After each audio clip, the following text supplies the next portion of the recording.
नमस्कार दोस्तों, व्रत की कहानी बाय निकू यूट्यूब चैनल पर आप सबका स्वागत है।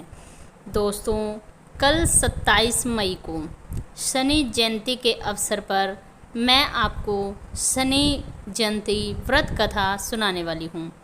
दोस्तों, माना जाता है कि शनि जयंती के इस पावन अवसर पर भगवान शनिदेव की कृपा प्राप्त करने के लिए इस कथा को अवश्य सुनना चाहिए और इस दिन व्रत रखने का और शनि प्रिय वस्तुओं को दान करने का भी नियम बताया गया है। इस दिन आपको कौन कौन सी वस्तुएं दान करनी चाहिए, इससे संबंधित वीडियो मैं ऑलरेडी बना चुकी हूँ, जो मेरे चैनल पर आपको मिल जाएगी। तो चलिए कथा शुरू करते हैं। शनि जयंती व्रत कथा। एक समय की बात है, सूर्य की पत्नी देवी संध्या सूर्य के ताप को सहन नहीं कर सकी, इसलिए उसे तपस्या करने के लिए वन में जाना था। तो उसने अपनी छाया से अपने जैसी ही एक सुंदर स्त्री प्रकट कर दी। सूर्य नारायण उसी स्त्री को अपनी पत्नी समझने लगे। एक समय गर्भाधान की इच्छा से सूर्य नारायण देवी छाया के समीप आई। देवी छाया सूर्य नारायण का प्रकाश सह न सकने के कारण अपनी आंखें उन्होंने बंद कर ली।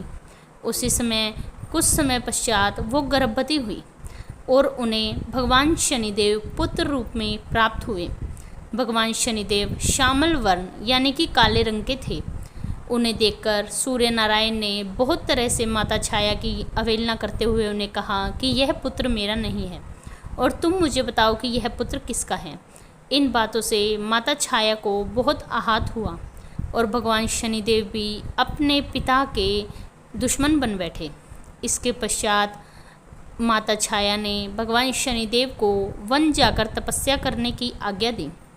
भगवान शनिदेव माता की आज्ञा पाकर तपस्या के लिए वन में चले गए। वहाँ उन्होंने कई वर्षों तक भगवान महादेव की घोर आराधना की। उनकी इस आराधना से प्रसन्न होकर भगवान महादेव उनके समक्ष प्रकट हुए।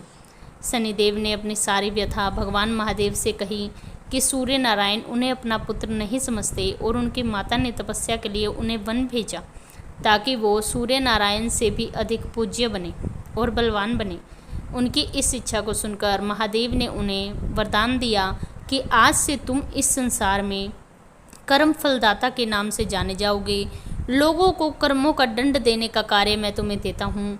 आज से तुम इस पूरी पृथ्वी ही नहीं, पूरे भूभाग के न्यायाधीश बनोगे और तुम्हारे न्याय से ना तो कोई मनुष्य बच पाएगा, ना ही कोई पशु, ना देवता, ना यक्ष, ना गंधर्व, कोई भी तुम्हारे इस न्याय से नहीं बच पाएगा।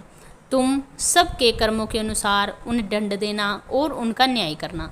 उसी दिन से भगवान शनिदेव को कर्म फलदाता शनि और कर्मों के दंड देने वाले न्यायाधीश के रूप में नियुक्त किया गया। लोगों को इस बात की भ्रांति है कि भगवान शनिदेव एक क्रूर देवता है, पर ऐसा नहीं है। वो लोगों को उनके कर्मों के अनुसार दंड देते हैं।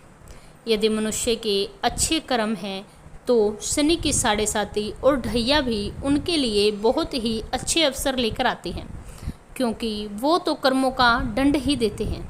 तो जिन भी लोगों पर साढ़े साती या ढैया का प्रभाव है, वो इस अमावस्या के दिन, शनि जयंती के दिन अवश्य ही शनि से संबंधित वस्तुओं का दान करें। किन किन वस्तुओं का और कितना कितना दान करना है वो मैंने अपनी वीडियो के माध्यम से बता दिया है और आप किसी अच्छे ज्योतिष से भी इस बारे में राय ले सकते हैं। तो दोस्तों, आज की कहानी यहीं समाप्त होती है। यदि आपको यह कहानी पसंद आई तो मेरे चैनल को सब्सक्राइब करें, वीडियो को लाइक करें और कमेंट में जय श्री शनिदेव, जय सीताराम सरकार अवश्य लिखें। धन्यवाद।